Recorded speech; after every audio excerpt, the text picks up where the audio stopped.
Thank you. Thank you. Okay. Well, it is a thrill to be back. And you all live in such a, I mean, I live in a gorgeous place too, but you all live in such a beautiful spot. And Earl and I were enjoying the rhododendrons as we were driving along, because we have things that grow in Colorado, but we don't get to have what we call in Oregon roadies. So, yeah. So it's a treat to be back. And I could actually fit into this Janet's group. When I started into this work that I do, I would fit perfectly in your new group, Janet, because I thought I was kind of losing my mind with my own spiritual experiences. So before I just share that briefly, I always want to kind of warm us up, so to speak, and get a flavor of you. I really would, I like to teach, but I would enjoy just sitting down in a great big circle and turning this into a workshop, but that's a little bit hard to do with so many people. So let me ask some questions and just get a sense of all of you. First of all, how many of you were not here 2 years ago? Okay, all right, good. Well, then for those of you that were here 2 years ago, what you might just have to re-listen to is, excuse me, how I got into this whole topic. How many of you were raised fairly traditionally in a Western religion? Okay, boy, all right, so, were any of you raised in an Eastern, in a home that taught one of the Eastern philosophies or religions? No? Okay. Well, I was raised in a Western religion, so, I had to figure out, what do I do with that? So, how many of you are aware, even if you not totally sure, how many of you are aware of what you think might be some element, or maybe more than some elements, of one or more past lives? Okay, cool. All right. Good. How many of you, how many of you are convinced that you are an embodied soul? Okay. All right, good. Well, so and this is always, I was saying to Earl, it's like I never want to head my talk to the beginner, even if you are a beginner, you're going to pick up quickly. But I also don't want to, kind of jump to what's happened to me 24 years into this process. Okay. So quickly. Okay. Let me just give you a thumbnail sketch. How did I get into this work? So, as you know, I'm a psychologist by training. Prior to 24 years ago, I wouldn't even be in the audience, much less standing up here giving a talk. And I really do mean that. And I'm one of those people that Janet referred to that suddenly I had a spiritual experience. Okay, and we could spend probably 15 minutes talking about what is a spiritual experience, but then we'd fill up too much time and not have time for the good advanced kind of things. So here's what happened for me 24 years ago. So I've been married to Earl actually almost 50 years. So yes, 50 years next month actually, believe it or not. We're not both 35 or 39 or whatever, and so in the early 90s, I was in a group practice of psychologists and psychiatrists in the West, in Arizona. I founded that group with a fellow colleague. Friend, a man, was 14 years younger than I. We were just great, easy colleagues. He and Earl were friends, and they played golf together. Our daughter babysat for his young daughter. And suddenly he was ill, and he was diagnosed in the early 90s with a type of cancer that's difficult to treat, a type of lung cancer. And 17 months later, after massive thoracic surgery in New York and major treatment, he died on an April day in 1993. Now, I'm very left-brained at that point. I've skimmed one book on past lives, Brian Weiss's Many Lives, Many Masters. Some of you may well have read it. a client had brought it to me about a year before my colleague passed, and I brought it home and I skimmed it, and I just didn't honestly know what to do with it. So I just, caringly took it back to the client. My colleague dies on his birthday in April 1993, and honestly, almost within hours, I start having what, we're referring to as a spiritual experience. And what happened for me were two things. One, I could sense my colleague. I had no doubt he was in the room with me. I had no doubt he was communicating with me. And I thought, oh my gosh, why do you want to talk to me? Go talk to your wife. Go soothe your 6-year-old daughter. Why me? And also, is this real? Okay? But I knew what I felt. For those of you who've had those kinds of experiences, it's like in your heart of hearts and your gut of guts. And I was raised in a Jewish family, so in Yiddish you'd say in your kishkas, for any of you that know Yiddish. So I didn't know what to do with that.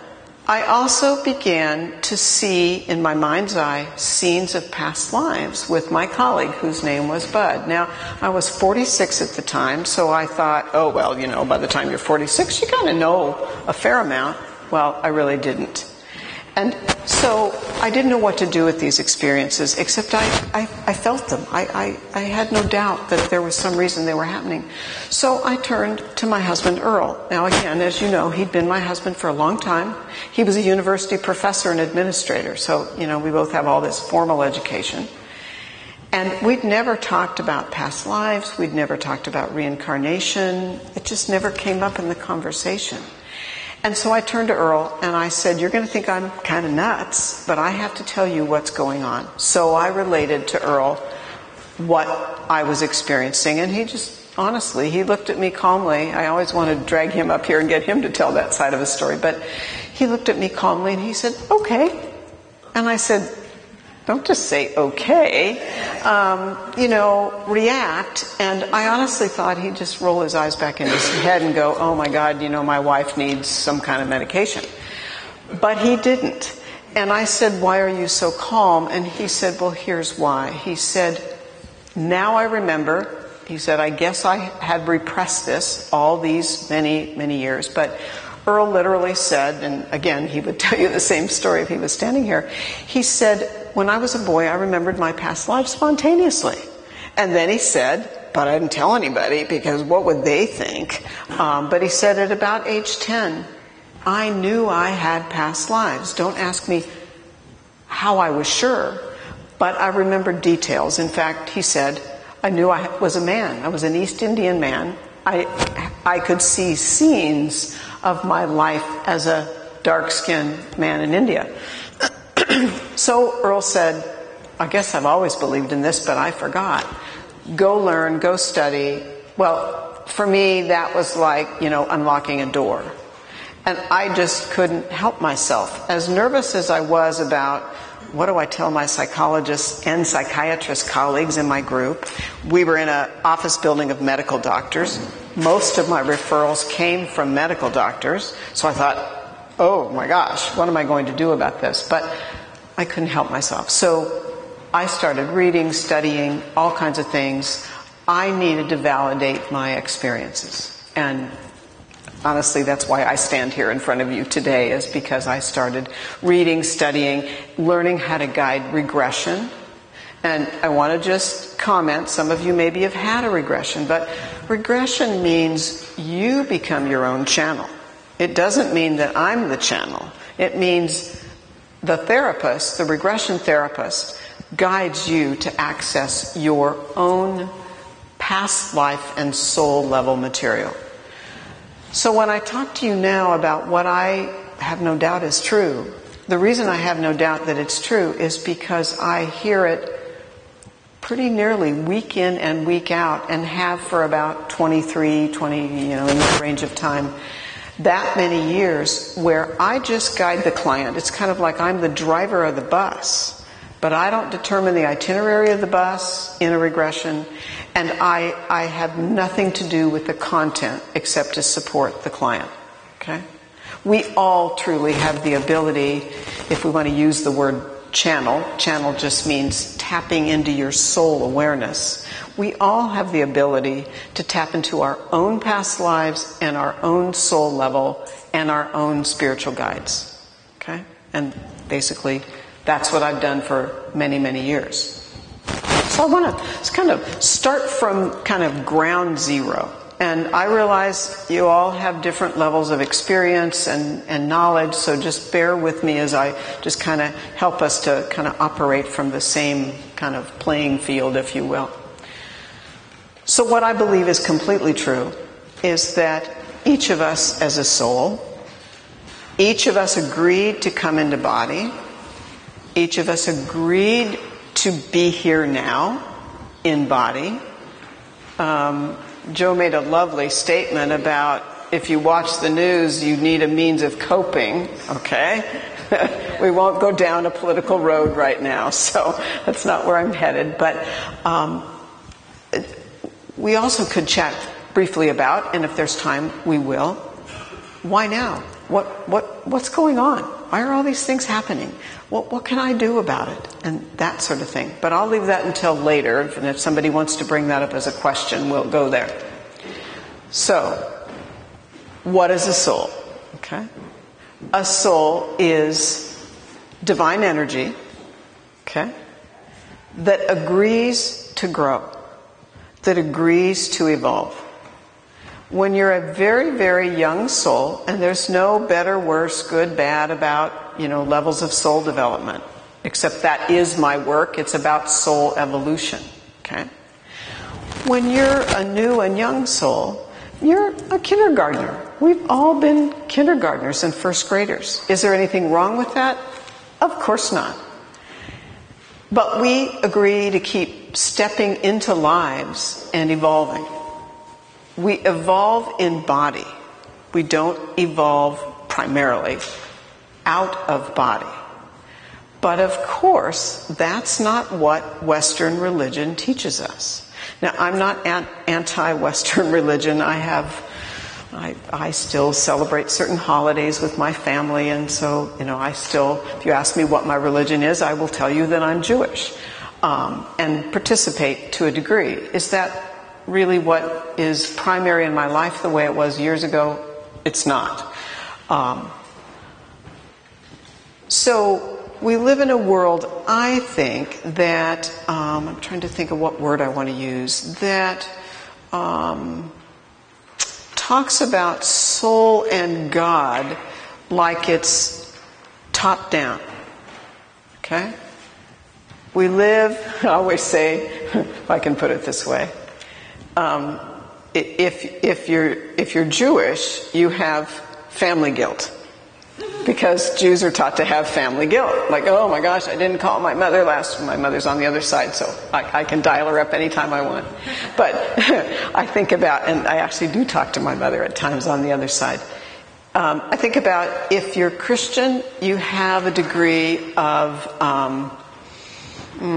fear you'll do the wrong thing and be punished, okay, by some divine force, which I honestly don't think is real. In all the years of guiding regression, I've never heard a client at the end of the past life, when they cross over into the spiritual realm, I've never had a client go to a place they called hell. I think if there is a hell, at times it's here, in body, okay? And again, this is where we learn. If you're Jewish, of course, it's like, my mother's upset with me and what shall I do? When we come into body, it's like walking into school. It's like coming in to learn. And of course, if you're experiencing something difficult, whether it's health, whether it's a death, anything like that, it's like, well, that's difficult. On the other hand, all of our experiences, in my humble opinion, are purposeful. So, we're a soul who is encouraged and supported to arrive in body and begin to evolve. Now, none of you are beginners. I always say when I give talks, if you were beginners, you'd be out there paddling down the river. You'd be, I don't know, you'd be doing something outside. You wouldn't be sitting inside on a day like this listening to me. We come into body to evolve and to grow. The only way the universe evolves is through us agreeing to move forward through the wonderful, beautiful, easy times and the times that look, from a human perspective, challenging. Okay? When you come into body, if you think about your soul like a pie, okay? When you come into body, you take a slice of that pie, and that pie is what causes you to be alive at birth. Okay? That slice of pie that causes me and each of you to be alive is what is then connected to the remainder of the pie in spirit. So we are divine in body, divine in spirit at all times. We're contributing to the evolution of our entire soul, and we're also contributing to the evolution of Earth. Part of what we're struggling with, again, I said I wouldn't go down this road very far, part of what we're struggling with is the Earth, as I think you probably all know. Humanity's trying to progress, and it's challenging. Okay?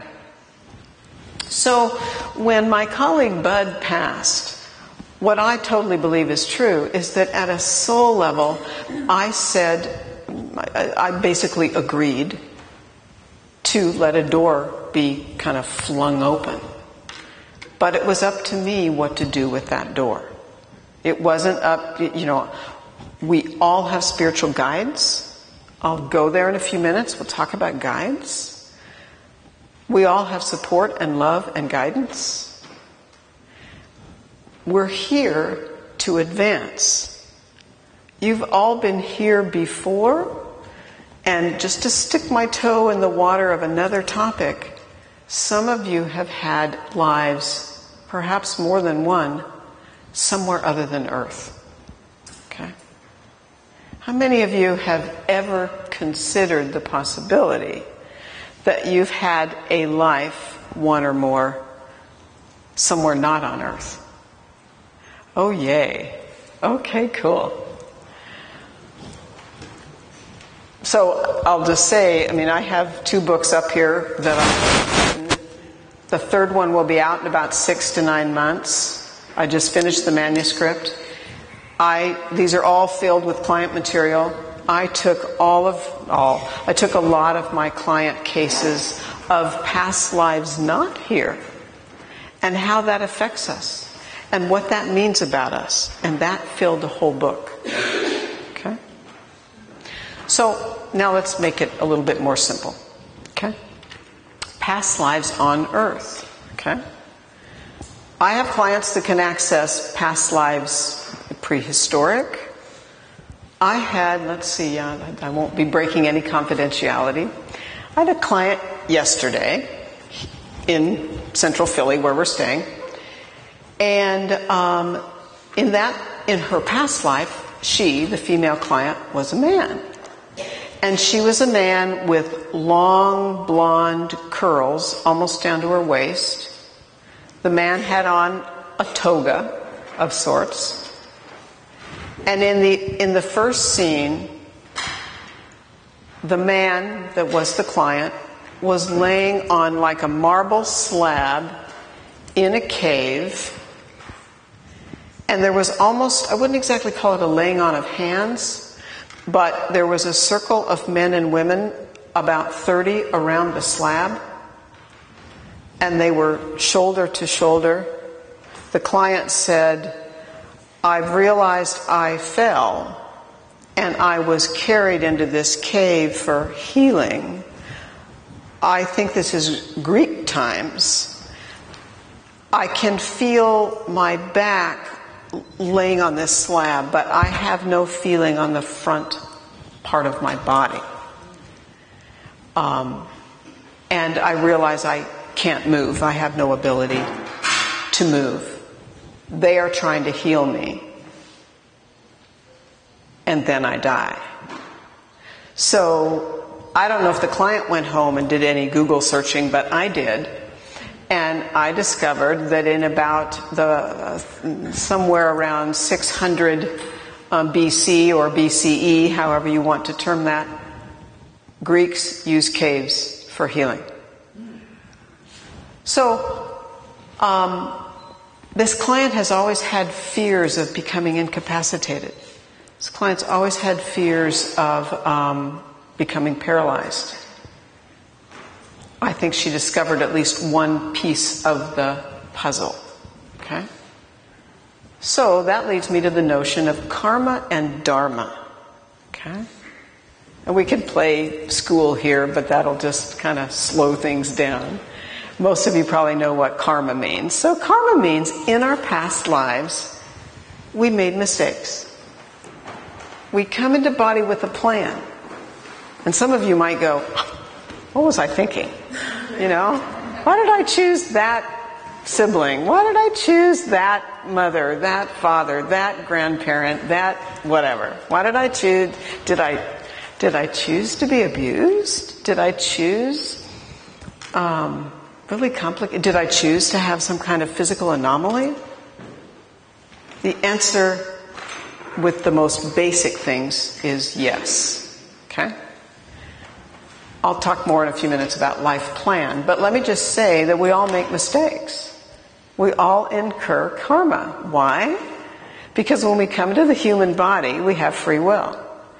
And we are not perfect beings. Okay? We may be a soul incarnate, but let me just suggest to you the soul isn't perfect. That's what we're taught, kind of maybe outside this room. Okay? Sometimes people at talks will say, well, Linda, isn't the soul divine? So isn't the divine perfect? And so aren't we perfect when we come into body? The answer is no. The answer is I was about to say it one way, but let me say this sort of differently. So if you said to me, well, isn't God perfect? Or isn't the source perfect? Or isn't the Tao, it doesn't matter, what you call it, isn't it perfect? My most honest response is, I'm not sure if anything is perfect in this universe. Okay? And that's not because I'm a negative thinker. Perhaps at a high frequency that we don't even comprehend, perhaps with our human brains, there certainly is a source of extreme wisdom, extreme appropriate behavior and integrity and honoring self and other, honoring the earth, honoring all people, of course. But we're in body to evolve the earth and all levels. That's why we come into body. Now that may seem, kind of like a tall order. Or you may say, oh, I don't agree with what Linda is saying. And that's perfectly fine. Because we need to be thinking beings. So please don't feel like you have to buy everything I'm saying. I'm sharing with you what I've learned from clients. So we incur karma, okay? I know of a particular past life of mine. I know of a lot of my past lives, but I know of a particular past life that actually happened in this kind of general region where I was into my social scene and my political scene. It's in the last approximately 125 years. I was married and I had children. But I was more hung up on my social status and my political involvement. And I really believe I made huge mistakes in my marriage and as a mother. Okay? So it was a painful life to uncover. Okay? We are expected to balance our karma. And we can have 1 life or 10 lives or even 100 lives to do that. It's not like, some higher power stands over us and goes, well, if you don't get it right this lifetime, you're done. It doesn't work that way. I really don't believe it works that way. So that's karma. If you came into body and you have experiences that aren't so easy, ask yourself, what is this about? What am I trying to learn? Okay? I'll just share just a quick piece about my mother. If there were 10 people in the room that knew my mother through all of my life, they'd say, yeah, Linda, she was a tough personality. She was demanding, and it had to be her way, and blah, blah, blah. So I don't think it's just my perspective, okay? There were so many times in my life where, and just ask Earl, he will verify this, where I said, I'm done, I can't do it anymore. And then I'd come back around and, it's my mother, and I have a pretty okay relationship with my dad, and I just couldn't quite walk away. I didn't walk away. And I could share a lot of the story, which I won't take time to now, except what I want to share is that I do sense my mother now on the other side. She's been gone almost 3 years. She's totally different. She's totally different. And I don't think that's just because I want her to be totally different. She had a script to follow. Now, she was tough, and she probably gathered some of her own karma, and that's not for me to worry about. That's her thing. But when I connect with her now, my work was unimportant to her, whether my children were wearing the right clothes and whether my house was clean enough and blah, blah, blah, was a lot of what, she wanted to talk to me about. Today, she's not like that at all.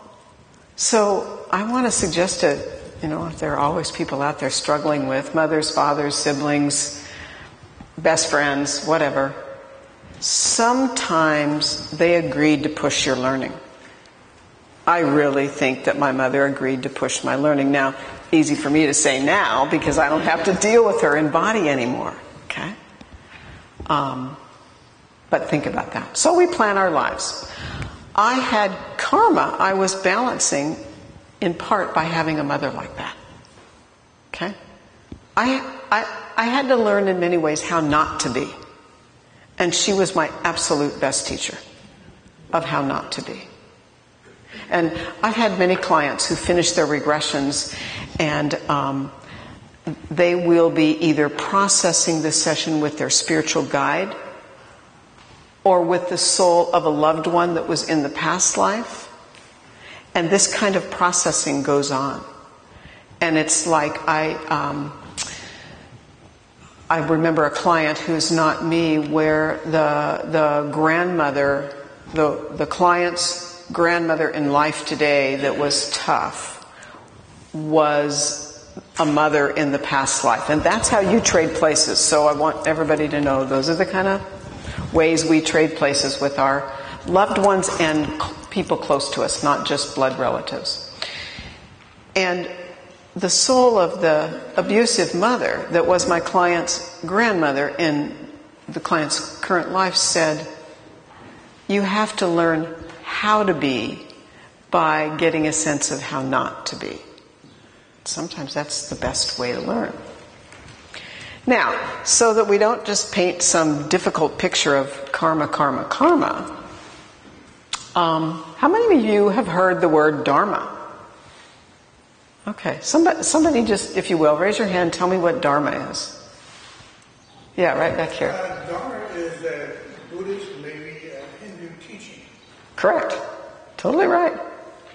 And it has to do with what you're supposed to do in this lifetime. That is exactly right. Both of you are completely accurate. Okay.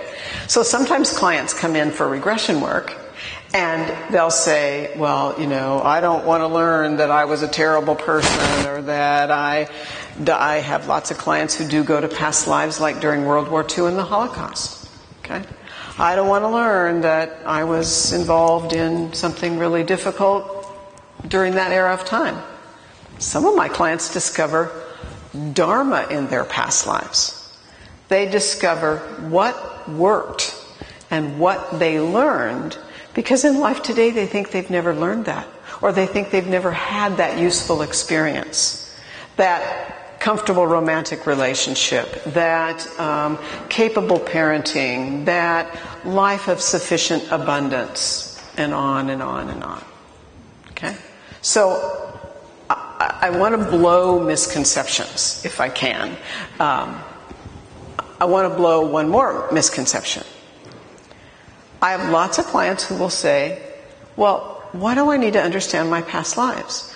All lives are happening at once. In the spiritual realm, past, present, and future is all one and the same. Okay? I want to submit to you that's not true.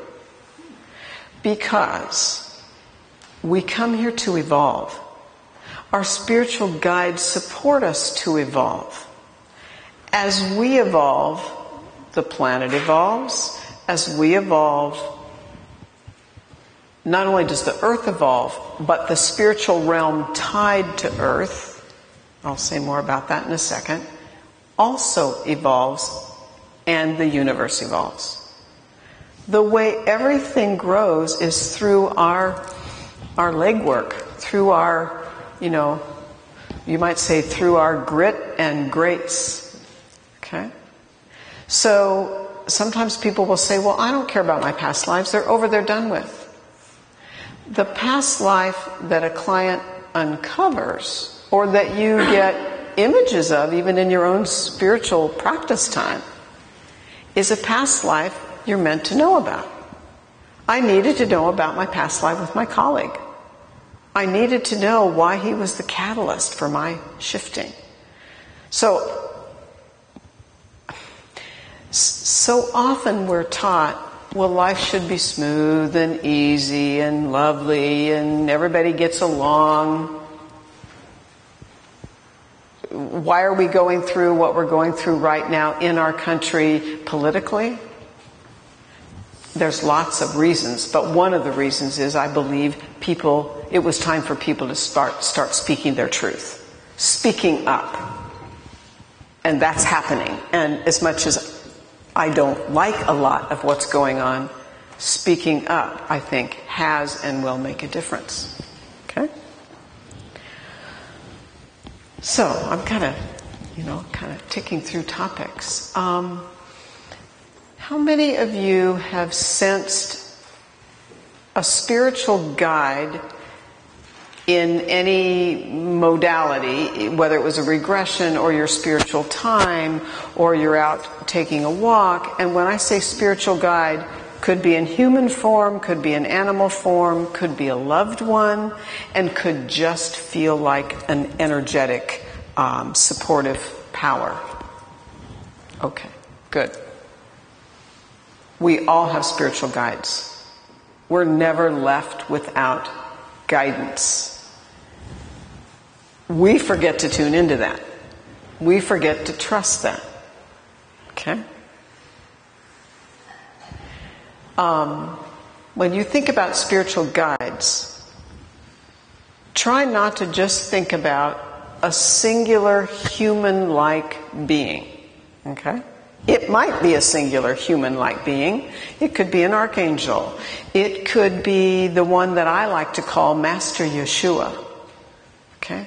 Yeshua, as most of you know, is the actual name of the one that came to be called Jesus. I'm not talking about religion now. I'm talking about an ascended guide of great wisdom. Same soul I was taught not to believe in, which is not me anymore. So I have clients whose guides show up all the time. Sometimes they're a nameable, familiar guide. Sometimes they're Archangel Uriel. Sometimes they are Master Yeshua or Buddha, or Lord Maitreya, Master Morya, Kuan Yin, Mother Mary. Mother Mary is also a not tied to religion, experienced soul. Okay? So, but you may also sense an animal. You may also just sense a group energy. Okay? You may also sense your own higher self as your guide. Or all these could be and rather than or. Okay? My mom is one of my guides now. She's yeah. You know, if you'd asked me that 25 years ago, it's like, I don't want her as a guide. That's what I would have thought. Okay? For the more evolved we are, the more evolved our guide. The more evolved we are, the more likely our higher self, our soul and spirit. I don't know why. I could do this. I could do this. I could. Soul is everywhere. Yeah. How many of you have been? Excuse me. How many of you have been with someone who was in the dying process?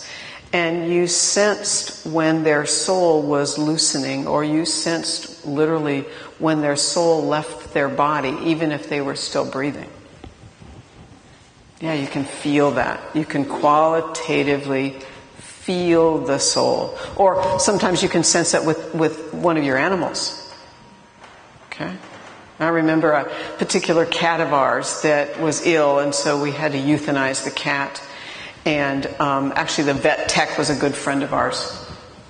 And she helped the vet do the euthanizing, and we were in the room with our cat.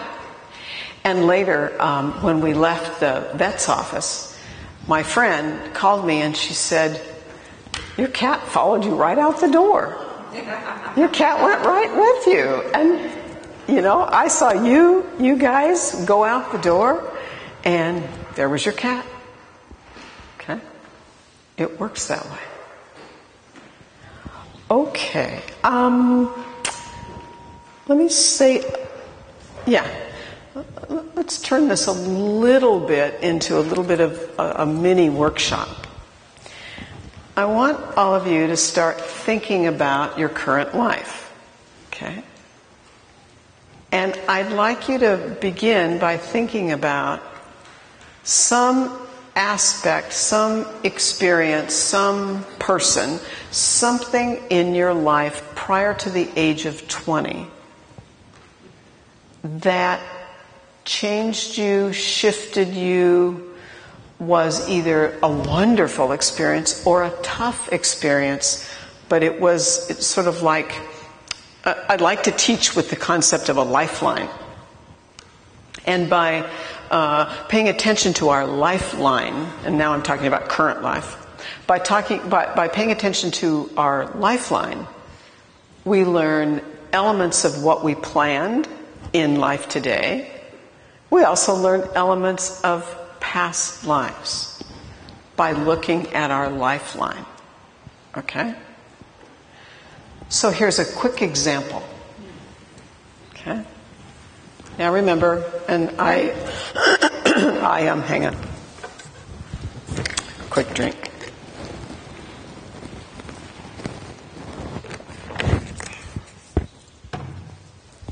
Sometimes people will say to me, well, Linda, I don't know anything about my past lives. And I'll say, yes, you do. Let's talk about it. Okay? Okay. Think about it this way. 0 to 20. And everybody's more than 20 years old in this room, and your daughter's gone, so think about someone that you really liked. Could be a relative, could be a friend. Think about somebody that you really resonated with them. Might be a grandparent. Okay? Could be a teacher. And think about somebody you just didn't like. Didn't get along with. Wish they'd go do something else and leave you alone, maybe. Okay? In both cases, I'll try to give you a couple examples of mine just for the sake of discussion. But in both cases, you have almost for sure had past lives with both of those people. The easy, cool, loving, always there for you, happy, whatever that person was like. And the tough one. Okay? The tough one for me would be my mother. My mother's been my daughter. My mother has played a whole variety of roles in past lives. Okay? The other person that comes to my mind is a woman who was one of my mother's closest friends. I adored this woman. She always supported me. She always loved me. She was a good friend of my mother's, but I could go talk to her and say, "Oh, Mom's driving me crazy." And she'd say, "Okay, come on, let's talk about it." Yeah, your mother's like that. She would actually refer to my mother as Mother Hitler. Yeah. I know that both those women, they're now both on the other side, have been in my lives before. Okay? That adversary is likely one of your best teachers. Now, sometimes we have adversaries that we stick with, like I stuck with my mother, and of course now, retrospectively, I'm so glad I did. We also have adversaries that we don't stick with, and I think that's an okay choice. To say, I'm done with that. It's a toxic relationship. It's not going anywhere. So please don't hear me as saying, oh, you have to always, always, always slog through. Don't give up. Okay? And remember that, I guess I didn't say this, but it's probably obvious. I started my career as a general psychotherapist. I was a psychologist in general private practice for about 15 years before I fell into this work. So I have that background. I've listened to couples argue in my office and parents and children and that kind of thing. If you have children, and if you have grandchildren, they've been in your life before. Okay?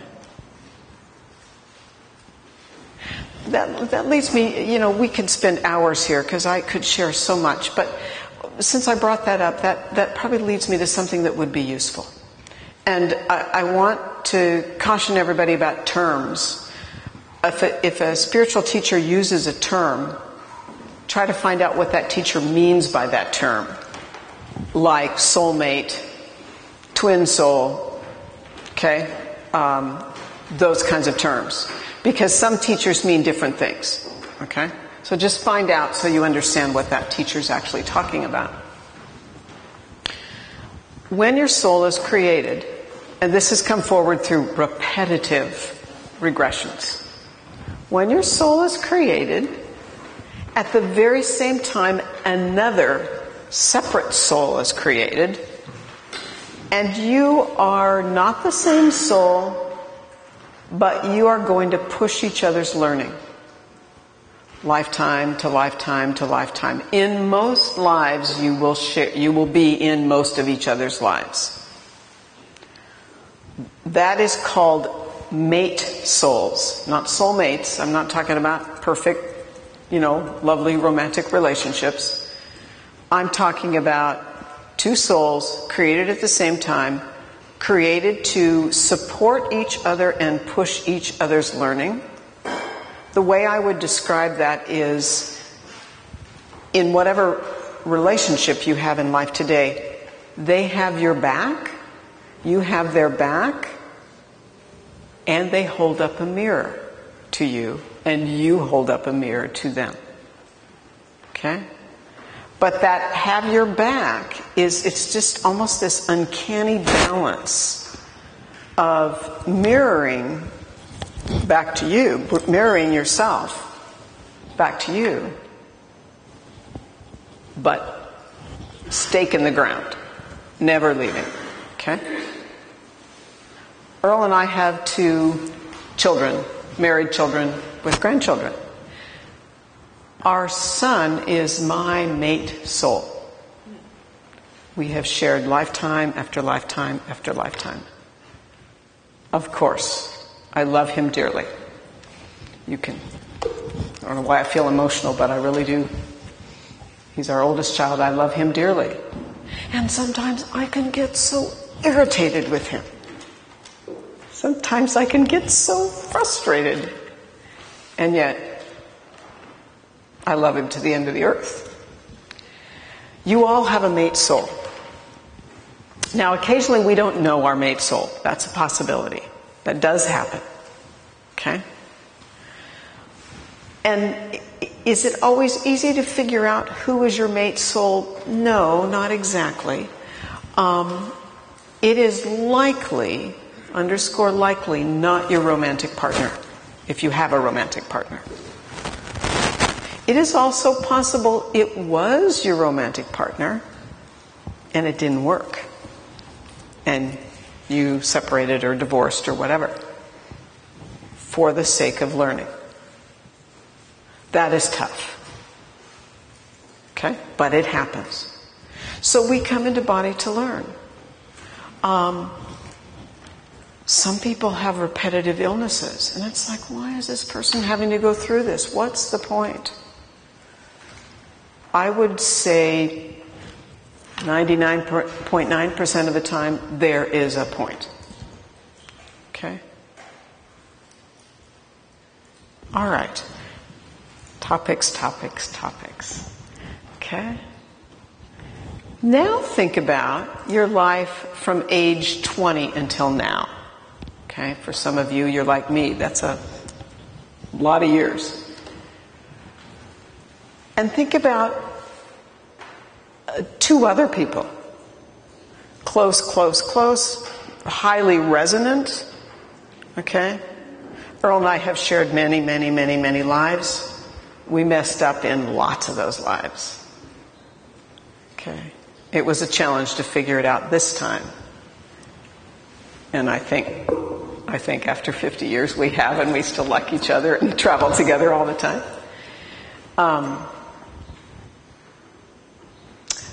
But think about two different from 0 to 20, two different people, 20 until now. Okay? There may be, I'm not going to have you raise your hands on this question, but if think about how many romantic relationships you've had that you thought were right and they didn't work. I'm not going to say, how many people have been married 2 times? How many people, I'm not going to do that. Does that mean you're a failed partner? No. Does that mean you were learning, or you were teaching, or you were doing both? Okay? We come into relationships, including friendship relationships, including family relationships, to learn or to teach. So primarily to learn, primarily to teach, or almost 50-50.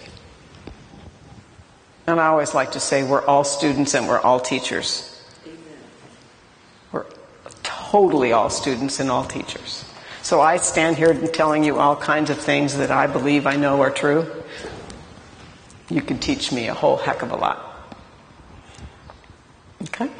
Let me see where we are time-wise. Oh, my goodness. How does time go by so fast? I could go on and on, but to be quite honest, I love questions because, and there'll be a lot more that I'll fill in as we talk about questions or Q&A. The reason I love questions is the questions expand the information. And your guides put questions in your mind. Let me say one more quick thing about that before I take questions. Your guides have things they want me to mention more about. So they're going to put a question in your mind. So, quick comment on intuition. I didn't think I was intuitive when I fell into this work. We're intuitive in about 5 ways, and I just want to share this so you keep this in your mind as you do any kind of spiritual practice. Some of us are clairvoyant. Some of us get information through images in our mind. Okay? Some of us aren't strongly clairvoyant. Okay? So that may not be our strongest sensory capability. Some of us are clairsentient. Okay? Some of us are like, I'm this way, good, bad, or otherwise. We're like human sponges. We pick up on emotions. We have to be careful because we can pick up on other people's emotions and we think they're ours. But our guides often get our attention by triggering an emotion in us. So that's called clairsentient. Clairsomatic, sometimes we get a body symptom or signal that tells us our guide is trying to get our attention. Okay? one of my guides doesn't do this as much, but I can block things out quite well and get into my left brain and just kind of get stuck there. I used to feel almost like a hand on my left shoulder blade, periodically. And it took me a long time to figure out. I knew there wasn't anything wrong with my back. It didn't really hurt. It was my guide. And when I started paying more attention to the signal and paying attention that he kept talking to me at times, mostly the symptom went away. Past lives, I think most of you know this, past lives also show up in body symptoms. Amen. And fears and phobias and those kinds of things. Yes. Now the last two, 4 and 5, kind of go together. But I'm going to jump to 5 because they do fit together. A lot of us in this modern thinking culture are claircognitive.